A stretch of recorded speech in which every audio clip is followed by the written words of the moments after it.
Good morning. Thank you for joining the January 25th VOLTHA TST call. We decided to have a dedicated session today to looking at Volt 493 to see if we could get resolution for a path forward for this item, and then include the identified work in VOLTHA 1.3. And so this really will open up to the technical SMEs for discussion on this item, and kind of continuation of what we started talking about on last Tuesday's call. So I know on Tuesday we mentioned a request for proposals from vendors who had created adapters for them to start taking a look at this. I'm not sure if there's anyone who has anything they'd like to present or else to kick off discussion. And there has been some back and forth discussion over the comments in JIRA as well.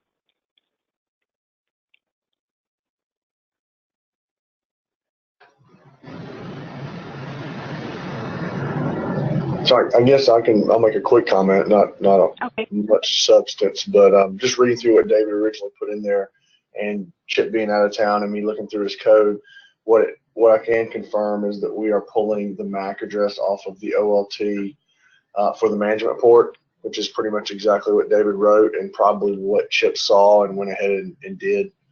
So that's not much of anything substantial other than just to confirm that that's what we've implemented. Doesn't mean we can't change it, but that's what we've done, and we passed that up.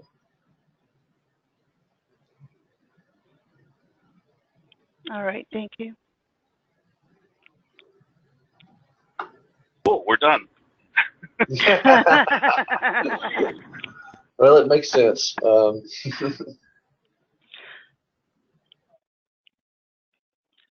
Sean, I think you're on mute. I'm sorry, I didn't do my homework. I'm trying to look into the IETF definition. Yes. Anybody on the meeting here is familiar with that? The IETF definition of what? Of the PDID or something like that, conversion? DPID, yeah, the DPID I looked at. I mean, this is part of what I wrote came from the OpenFlow standard, actually. Yeah, and the exactly. OpenFlow standard states that the upper bits, and I can't remember how many bits, are essentially implementation specific, doesn't matter. And the lower bits are the MAC address. That's kind of why I wrote this up the way I did, because then it fit where we can use the upper bits to be consistent today with what we do today with the vCore number, and then use the lower bits as a MAC. So we're compliant with the OpenFlow standard by doing this. That also allows VOLTHA to continue to kind of operate as it does, knowing that it can look at the upper bits for the core which it needs to route APIs to or requests to. So I think that works. This just means we do have to do some work in ONOS and status so that we can look up based on the lower bits and not the whole OpenFlow ID.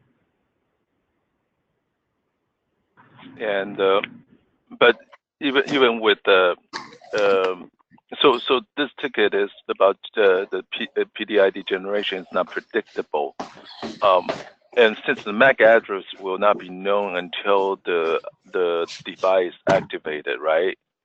So would that be? Well, when I pull off a gateway or a device out of storage, out of inventory, on the box is a barcode, and the barcode is the MAC, right? Mm-hmm. So before I ship a box to a customer, I know the MAC, and when I've received service from various different carriers over my time, they're using those MACs as kind of the identifier to know which device I have. So in terms of pre-provisioning in status, we will know the MAC. I mean, the assumption is the carrier will know the MAC and can put a record into that MAC. We still have to deal with what do we do with equipment change, and that does have to be addressed, agreed. but the feeling was the MAC is a pretty good, unique identifier for an end device.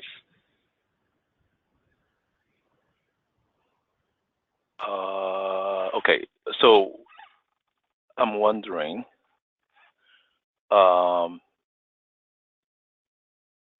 basically the northbound system or someone, predictability, okay. I would assume the flow is something of, when you pull a device out of inventory, you scan it.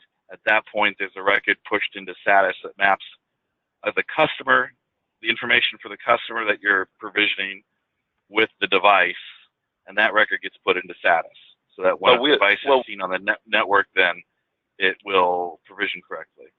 But I mean, if that's RG or CPE, that's even worse, right? But right now we're talking about the OOT device here, right? Right. So usually in the so I think that using the MAC address as default, and then so potentially, I'm still wondering, if we're using the MAC address as default, and then there's some other mechanism allowing the northbound system to override that default. I think that will be more flexible solution, and I think, because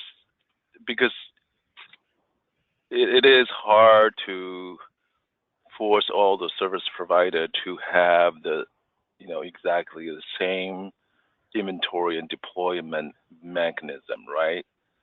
So yes, I agree. I mean, they can push the northbound system can push any record they want by any index into status. That's not a problem.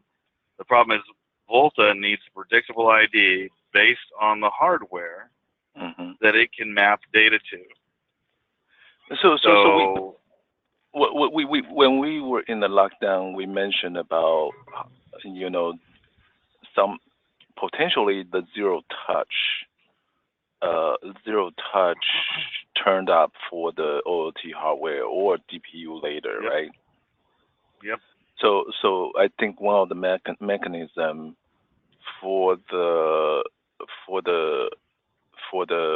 zero touch is something like maybe call home mechanism, or for the IP address that can be assigned with the DHCP IP address. I think we went through that a little bit during the lockdown.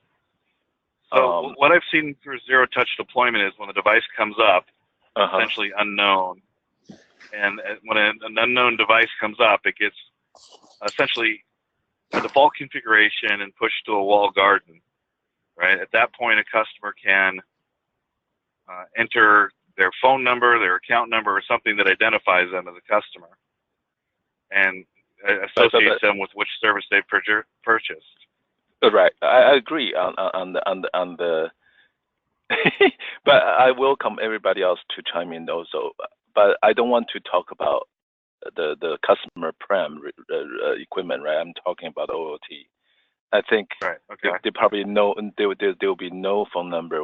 I mean, the only thing when it comes up, the only thing they see is the MAC address. Actually, right. It's a MAC address. It's a MAC address or serial number. Right. I have a similar understanding. It's Manuel here. So I think zero touch in that case would mean zero touch for the operator, right?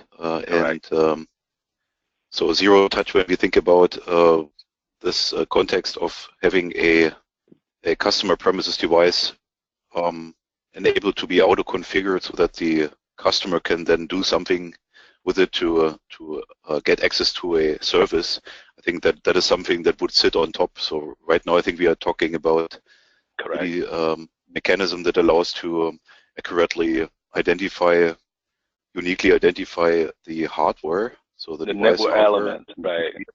Network element that sits in a well, it's actually in on the operator environment, right? Right.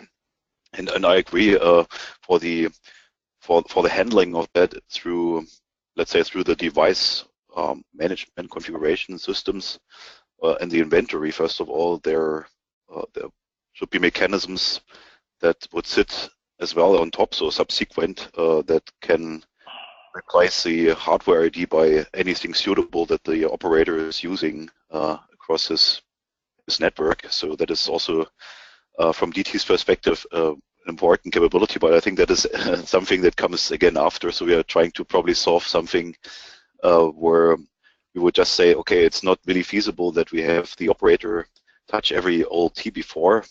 So I think that's a key question, whether we want to do that or not.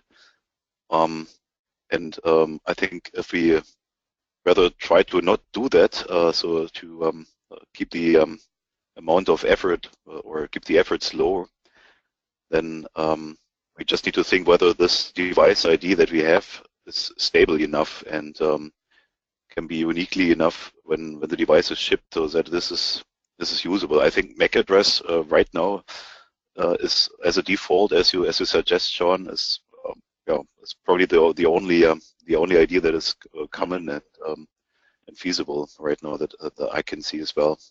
Right. So Manuel and David, the way I see it is, if there's again, so this is the hardware abstraction layer, right? So the hardware abstraction layer, I'm just doing this some thought thinking here. I'm not debating or anything. So I have no problem with. I think that for the default, before any northbound system got engaged, the MAC the default should use the MAC address, and then I think that David, your suggestion here probably I have not heard any rejection from other hardware vendors, right? So I think that's a good.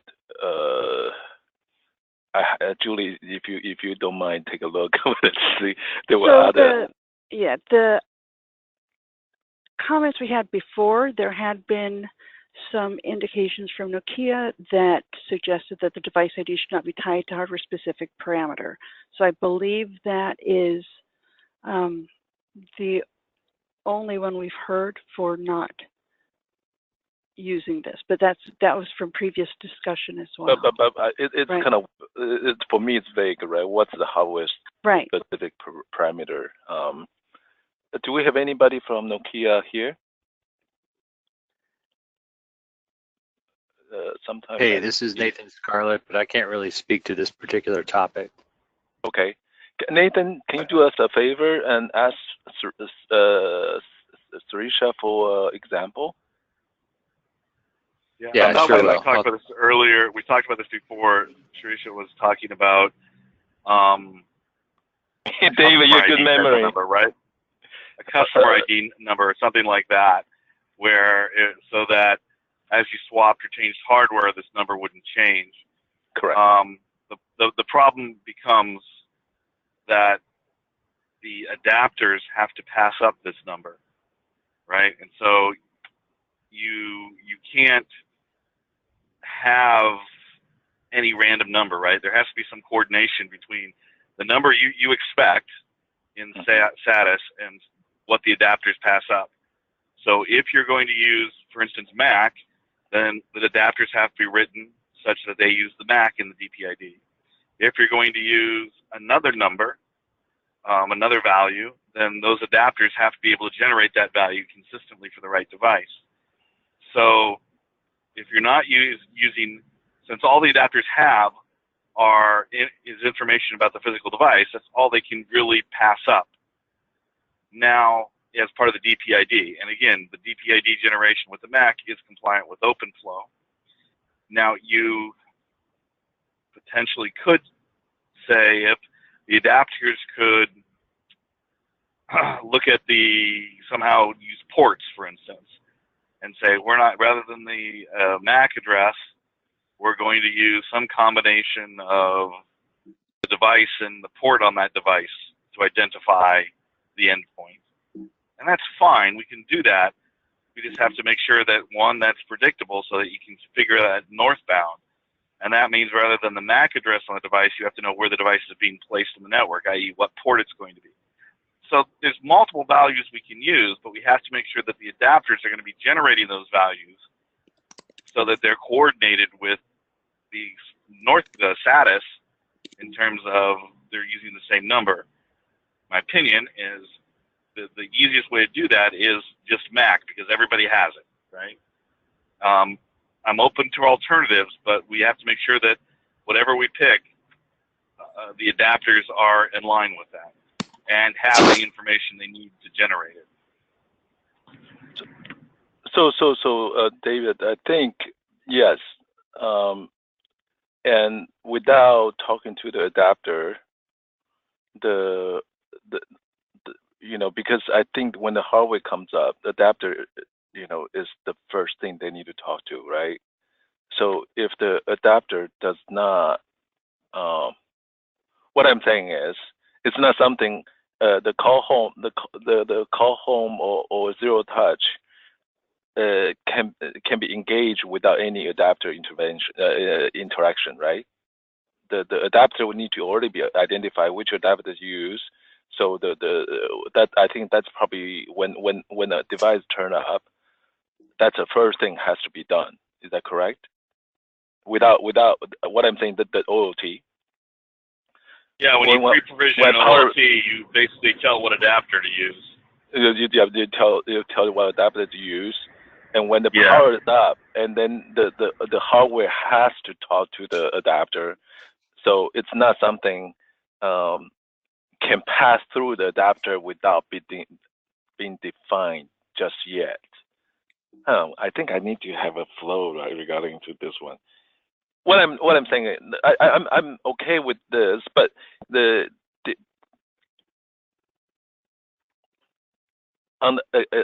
go back to the legacy model. I'm not trying. I'm just want to make sure we cover the angles, right? The hardware itself we usually define as a target ID. So as I raised last time, if the device ID doesn't have any reference of the target ID, will be very hard for operation to go forward, right? So how can we resolve that to associate the PDID with the target ID of and usually the target ID for at least for AT&T is 20 characters, right? And then the MAC address, I will believe the MAC address basically 0 through 9 and A, B, C, D, E, F. That's it, right? There's no T or O, those characters doesn't exist. Is that correct? Correct. It's hex. Yeah. So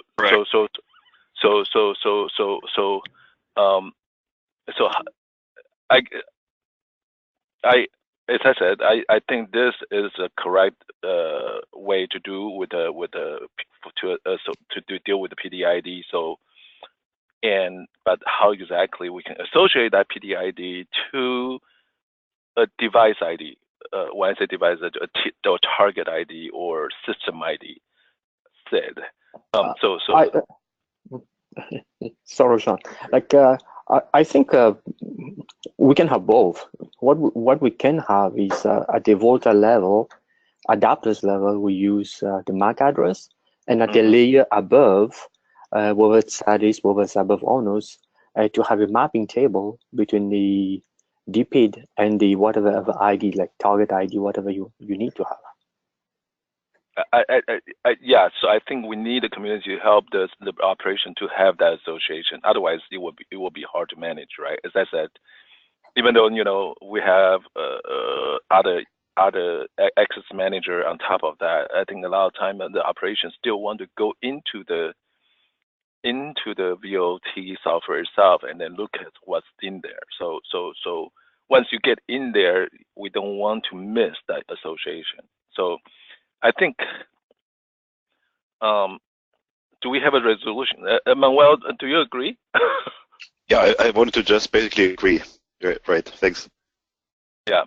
So I think on the hardware abstraction, on the controller, the SDN controller talking to the VOLTHA, that part I have no problem. I think, but I do request the help of the community to generate that association, so the operation parameter can be related to this PDID. So I think that's something we have not done. Potentially on the ONOS layer. I think probably need to be on the ONOS layer, not above the ONOS layer.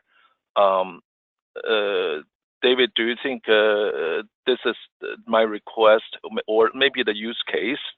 In some way, we can create a use case for this. Do you think that that's reasonable? I'm not sure I can follow that. A use case for what? Just for this? That's what I was trying to figure out. Another use case. I mean, this one. I think this one itself is fine now, right?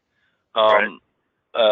So I think we can go forward with this if other adapter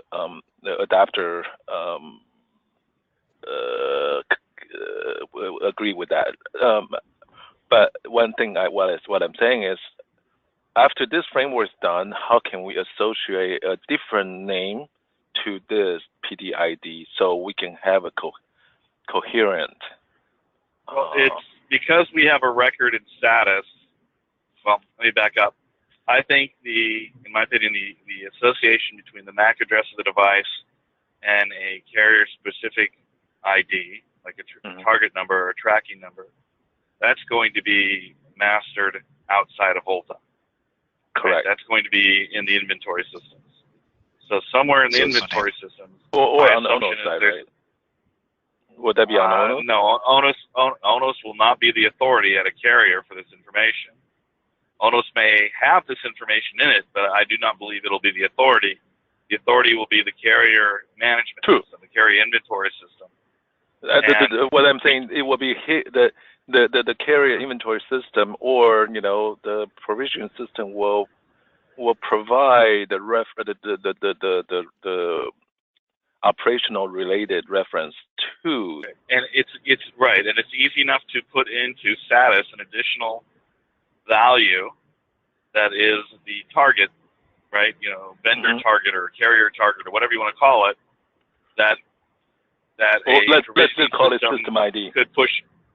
Okay, so when the system creates a record for this DPID in status, they could absolutely add this other ID, so that the information's all visible in status.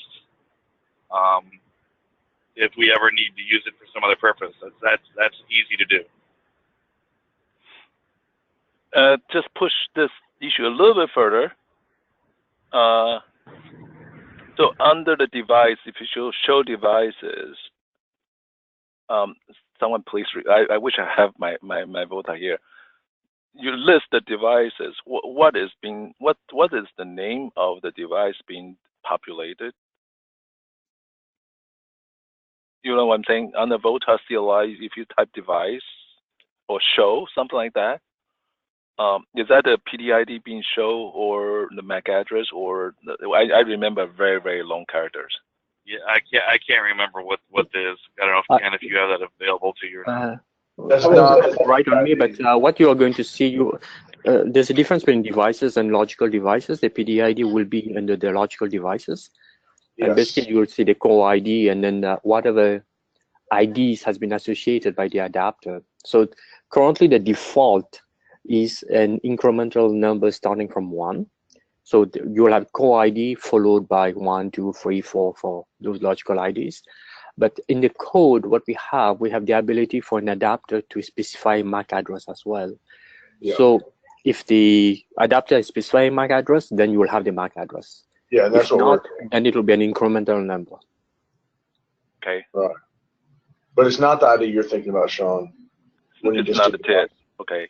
Yeah, the DPID will be shown up in the logical devices in VOLTHA, but not just devices. That's just a unique, very long alphanumeric number or X number. Okay. I think I'm going to, Manuel, I'm going to give this a rest here.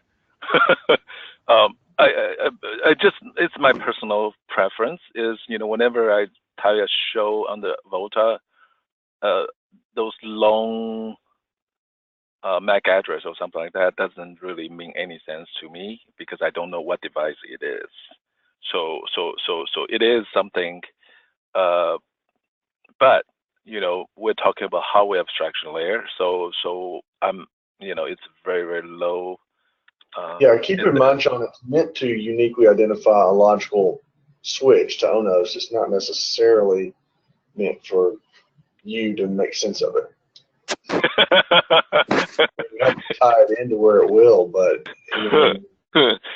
okay, I need to. If we had everything in the VOLTHA CLI make sense to you, then we couldn't sell you management systems to organize all this. So we want to make it as confusing as possible.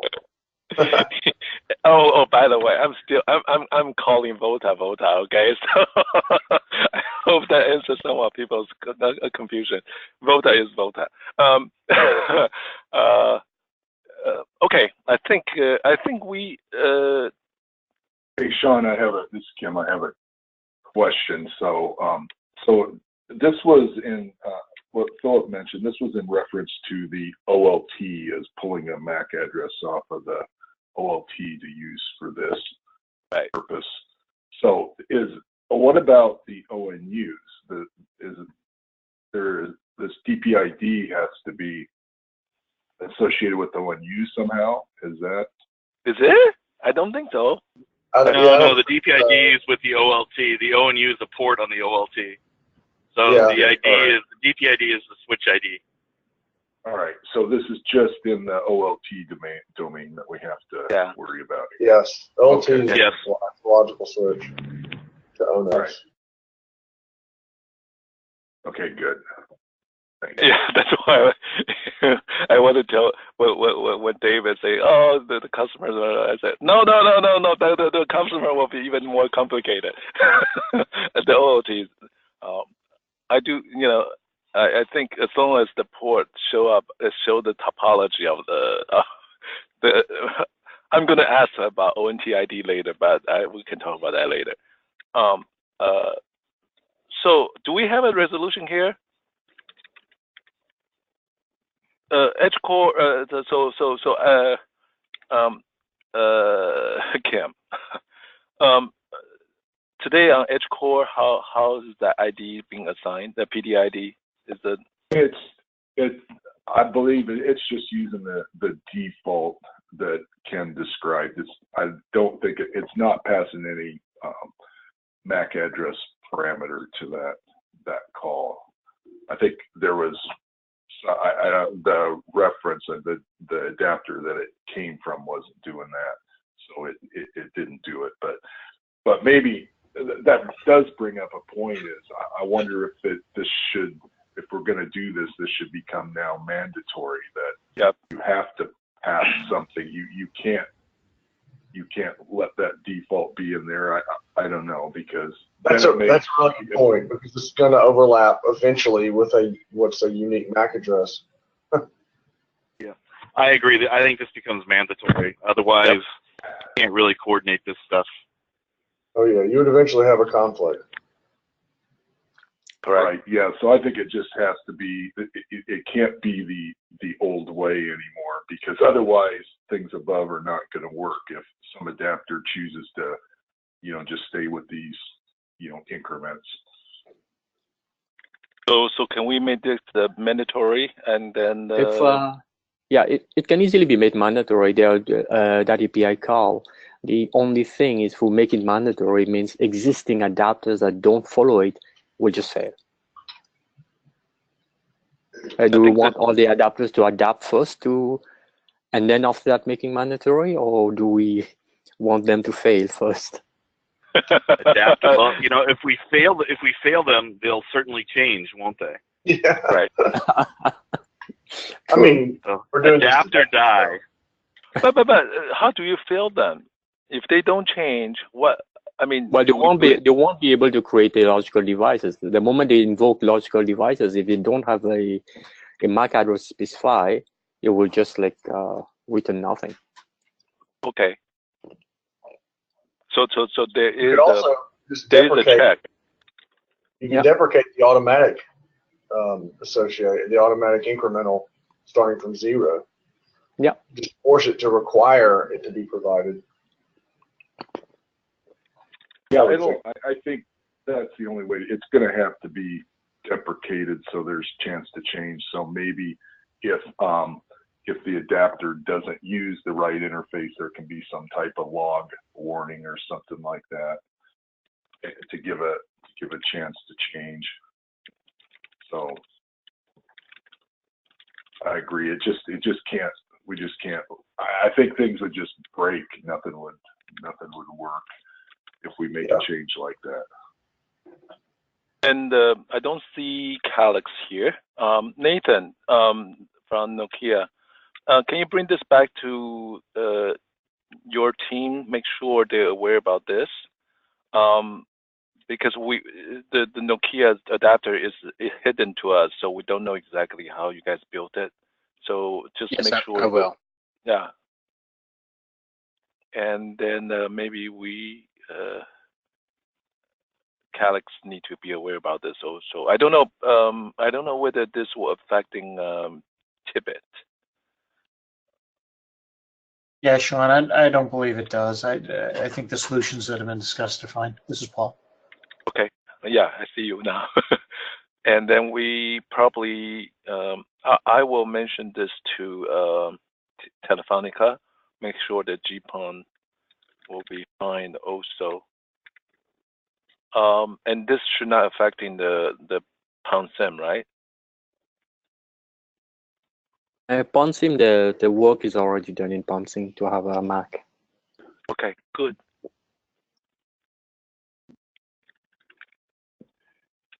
Okay, one question. Manuel here.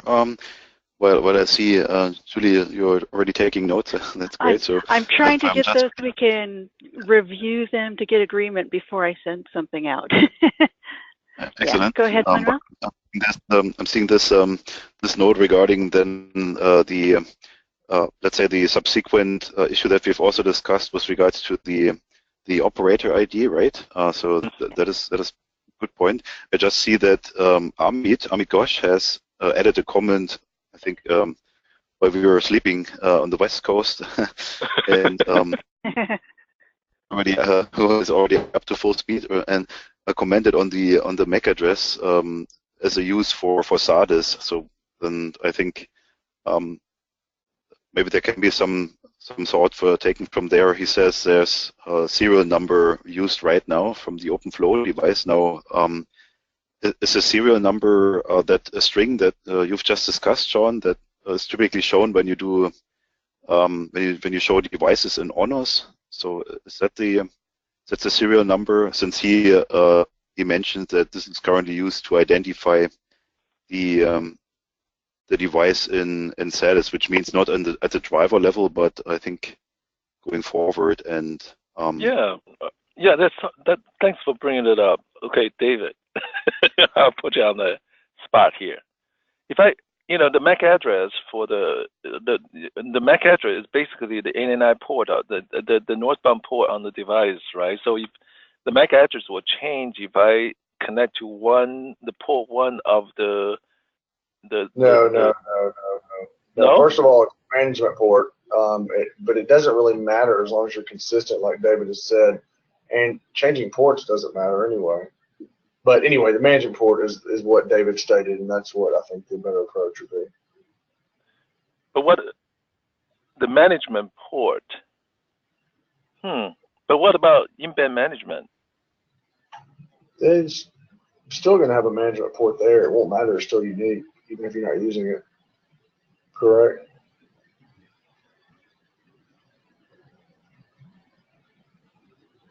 It's like David said, it just needs to be consistent. A consistently unique number that comes up the same every way when you pull it.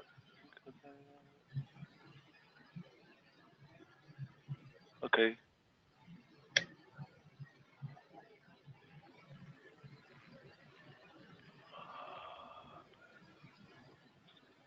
Did you have another question, Sean? You sound like you do. Yeah, that's why I was asking. No, is there a pros and cons using MAC versus serial number? I think, Well, as I understand Amit's comment, it's probably there's two different things, right? Where one is the driver configuration, which is used within within just the identification for honors, right? For the programming of the flow, and then the other thing where we just said for the operators, it would be great to use whatever identifier that comes from the device, but have an opportunity to map that to something that is used within the operator's inventory. And I think here the thought was discussed that Amit commented about, right, that right now in those applications that actually make use of information to identify the OLT, pick up the serial number from the OpenFlow device, and that doesn't necessarily need to be the MAC address. So that is something that is used to identify the device through the driver in the VOLTHA honors right flow system, and in addition there could be applications that use that certainly need a device identifier, but could use a different one, which doesn't need to be the one that is generated and used with the with the VOL 493 issue, right? So that's a different aspect then. So it's just I think that could be some additional follow-up discussion. I think then, as we say, right, we from the operator side, we need such a identifier to work with it in the service and inventory related system, and or for the forwarding for the identification of the devices in ONOS. We certainly have that the default solution now. What needs to be done through the adapters. So that makes sense. So is it possible, just like when you pre-provision it, on the VOLTHA side, right? You pre-provision OLT, and then you define the adapter, and then you gave a flag on the adapter. So if the flag is set, I think for particular, for AT&T, potentially that flag will always be set, right? So I don't think so per service provider. So for some service provider, they don't want to set that flag. They will never set that flag. That's what I'm saying here. So once the flag is set, potentially the adapter can, based on the flag, and then choose and then react differently with different options. It's of course possible, but I mean it's software, so yes, you can do almost anything.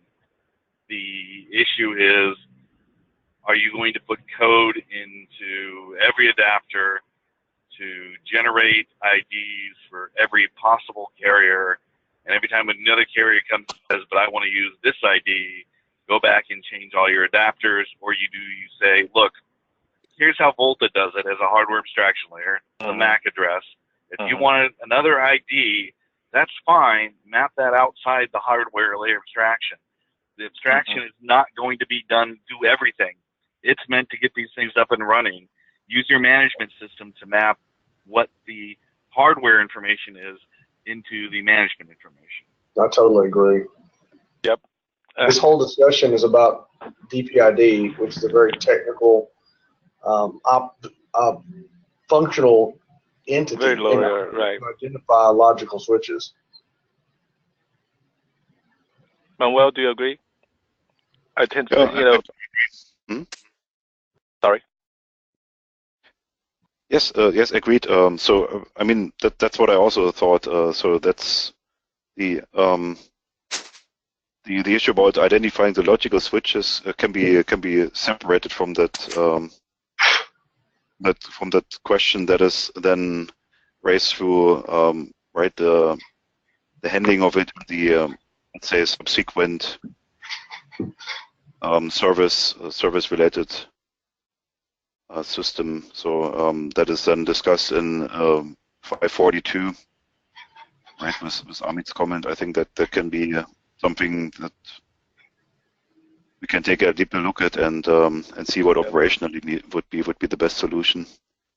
Yeah. So what I'm seeing there is that there was something in the OLT app before, right? That is not right now not in use anymore, obviously, but has been replaced. And so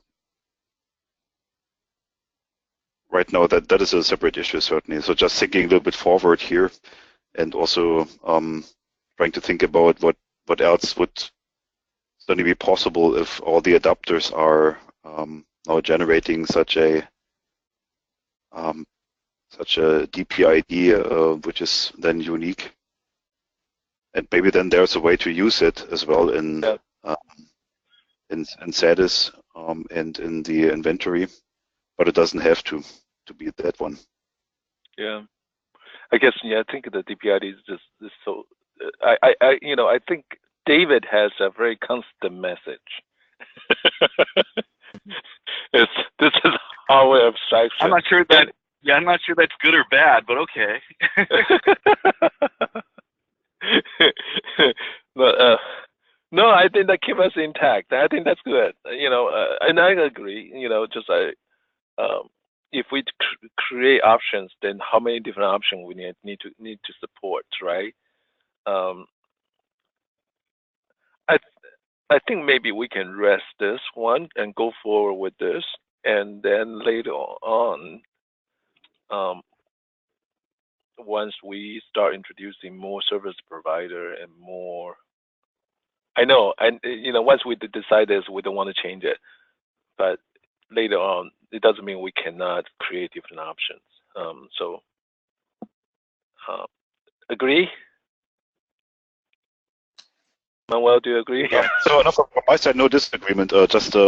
Just thinking about the other issue a little bit more. So yeah, no disagreement for the way we over the course we've decided to take. I think for the DPID generation from the adapters. So no disagreement. Okay. Okay, we've got about 15 minutes left. So I wanted really? To, yes. I thought we don't have time. I thought we don't have enough. We're not done yet, Sean. Okay. Because what I want to do is circle back with the team on what I've got here on the screen right now, and tweak wording if needed. And then what I'll do is send these kind of this summarization of the agreements from today's discussion. Send that out on VOLTHA Discuss, and then also I think capture a portion of this in the comments for the JIRA issue as well. But I want to make sure I have things worded so it's clear for everyone and correct in terms of the discussion we've had today. So it sounds to me from the folks that spoke up on the call that we plan to move forward with using the management MAC address for the lower 48 bits, or the proposal that David has in that JIRA ticket today. And then also this would be mandatory for adapters to conform to this new DPID generation scheme. We would deprecate, and this is a little bit odd how I phrased this. So the existing method where it's incrementally, it's generated based on automatically incrementing the number. So I have deprecate the automatic incrementation assignment of DPID. If there's a better way to phrase this, please tell me so I can change the wording. Yes, thank you. Incrementation to generation. Okay. Thanks. Generation, probably. Good. And that's the current method, right? Yeah. Or no? Okay. if I'm understanding it correctly, I mean, the original adapters basically took whatever unique identifier was provided by the adapter and then generated some hash using some mechanism to keep the IDs intact, and we're saying move it to the MAC address as a more consistent identifier. The original didn't really keep it intact. It was just increment. So when a device came up in a 3-node cluster, for instance, you could not guarantee that that was going to be 00001, yeah, or 2 or 3. You just couldn't tell. Yeah. And so it was not So predictable at all. it wasn't using like a consistent like hashing method that way that you knew it No. was unique. Okay. That makes sense. They were unique per vCore, and that's it. Oh, okay. Yeah. So that's not good. And by the way, for the member doesn't know, Brian is also from AT&T. He's very interested in this project, and we actually have another folks from AT&T also. Mr. Chung, I think he left. Okay. And Joe and Umkar as well. So then, related to this question, for if we're changing this to mandatory, then it may impact existing adapter implementations. Do we need to capture anything related to that?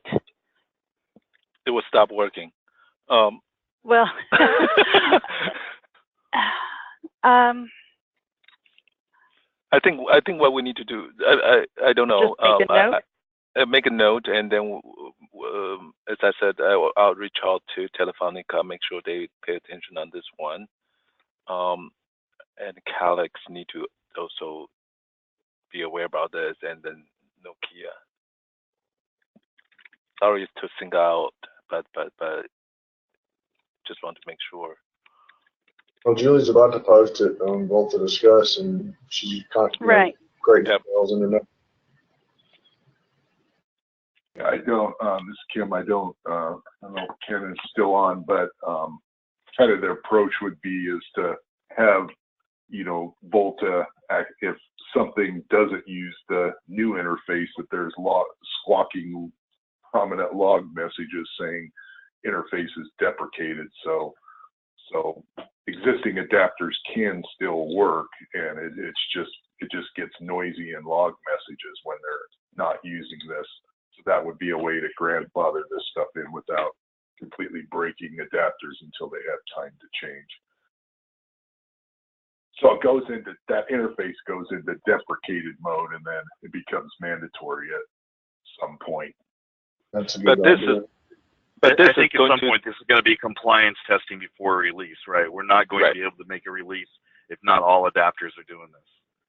Right. Ooh, good. But this is not going in 1.2, right? This is 1.3. 1.2 has been released, so we can't have 1.2. So yeah, this is 1.3, but I don't think we can release 1.3 till all adapters are compliant. Okay.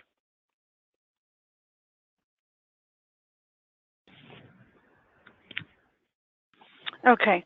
Anything else that? Yes. David, could you describe a little bit? The one thing we haven't talked about is the upper 16 bits. Could you tell me a little about how you see that working going forward? So the upper 16 bits, right now, if you look at the IDs, they identify the core, the VOLTHA core that is being used. Yeah. In that upper bits, and so that my presumption is that's going to continue.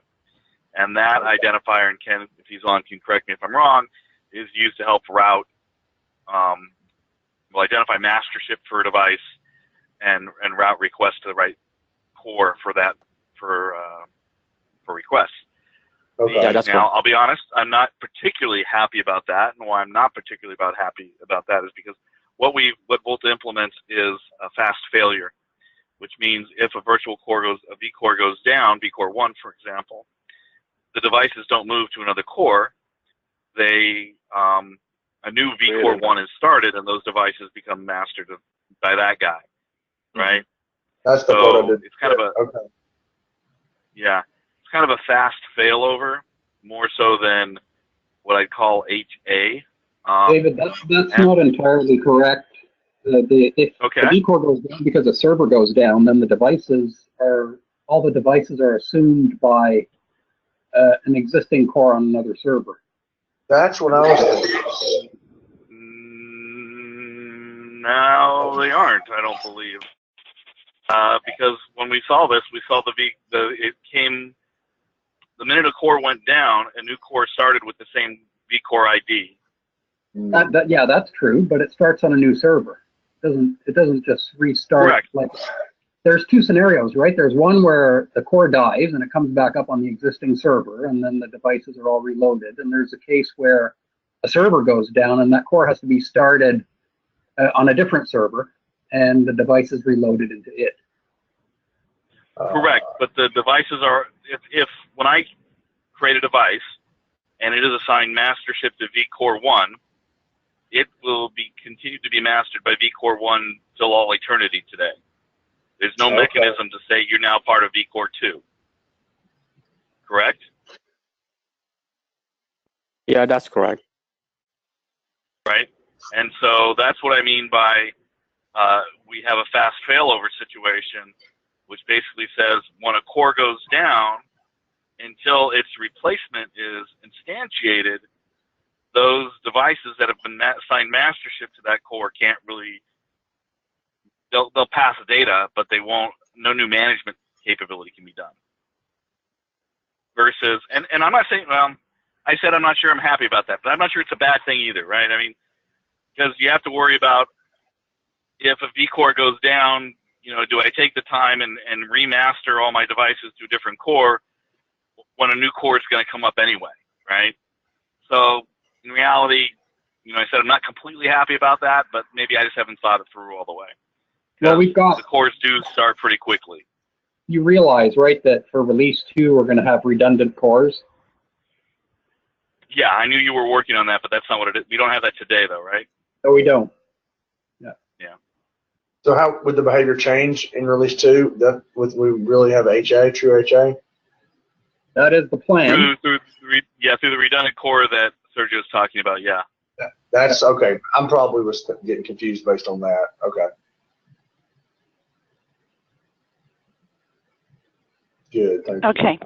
Anything else we need to add related specifically to 493 in the little summary notes here?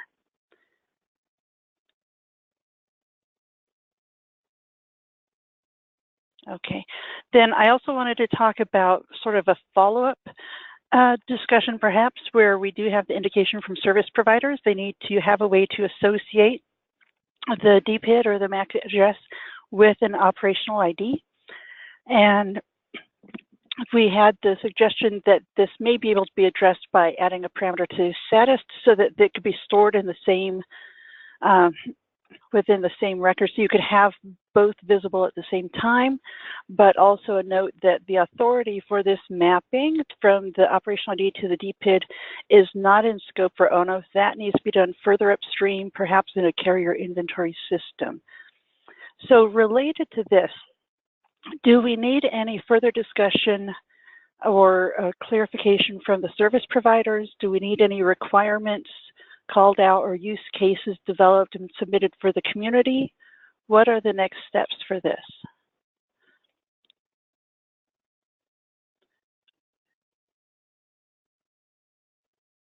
I think we're good. Okay, we don't need to do anything here. Do we need to? I think there's already some discussion started related to. Here we go. To parameters that are available. Is there anything we need to pass on for info there or not? If we're done, we're done. But I just want to make sure info gets communicated wherever it needs to go. If we want to put that ID in status, someone will have to create a JIRA for it. If that becomes a requirement. And if it doesn't, if it's not a requirement now, it doesn't. Nothing has to be done. So from the operator side, do we think that the operators are going to be developing a requirement for this? Or is that a future discussion? I think going to, I'm just speaking for myself, is there will be a requirement, but when would that be in target which we release? We need to discover that. AT&T probably will associate that with also project we have with the ONAP. By the way, VOLTA is still VOLTA. There's another agenda item for a future TST. We need to get clarity on what all that means. What do we mean? The VOLTA is VOLTA? No, the awesome VOLTA relationship. Okay, yeah. So, Sean, I would suggest maybe if we have 5 or 10 minutes at the end of the Tuesday call, maybe you could address that. Yes. Okay, thank you. That way we get it addressed sooner rather than later. Exactly. I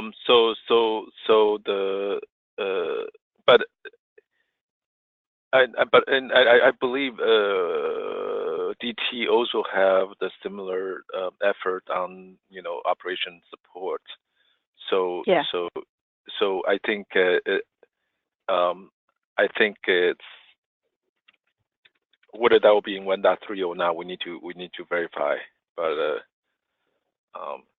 what I'm saying is the deliver timing right is TBD probably, but I think at some point probably earlier than later. So I think that's something maybe AT&T, DT, and later on the Turks Telecom need to address this. Okay. So Manuel Manuel dropped already. Let's see. Well, Sean, I'll just go put your name down here. I was going to ask if he was okay if I put DT there as well. I think, yeah.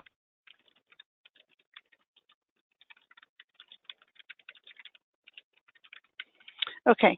So Sean, since you are still on, I'll say perhaps you can assist with kind of the discussions among the service providers for yes. At least a tentative view of where this needs to fall on the roadmap, be it 2.0, 3.0, just so that we don't lose track of it. Okay. Okay. And we've got 1 minute left. Any other comments from the folks on the call today?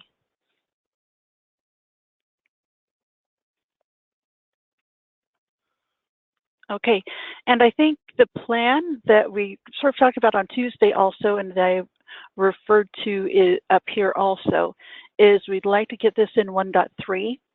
So I think what I'll do is put this out there. I believe we need to get someone assigned to work on it. Perhaps we can discuss that on Tuesday's call, but I'll get the capture some of these notes here in the JIRA ticket, and then also send out the summary to VOLTA discuss. And I think we're done for today. Last call for comments before I turn off the recording. Just one. So Julie, we still potentially, I think that the Turks Telecom will present next Thursday. We're trying to work out the schedule between the OMCI framework discussion and Turks Telecom. They have a presentation they would like to do. So that's one item. The other item, Julie and I may be a little bit different. There may be at least I would, to accommodate other service provider, I may propose to move this time a little bit 1 hour earlier.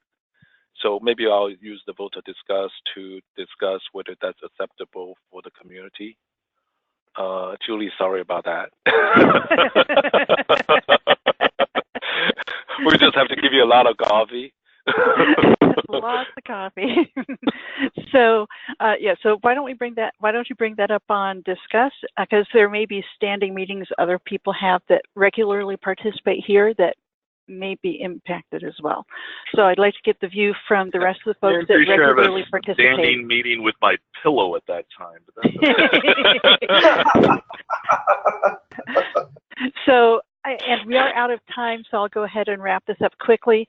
To summarize, since I think this was a new development that Sean talked about having Turkish Telecom do a presentation, so they have some availability on next Thursday, which is the day that we have targeted for some more deep dive on what's going on the OpenOMCI framework discussion.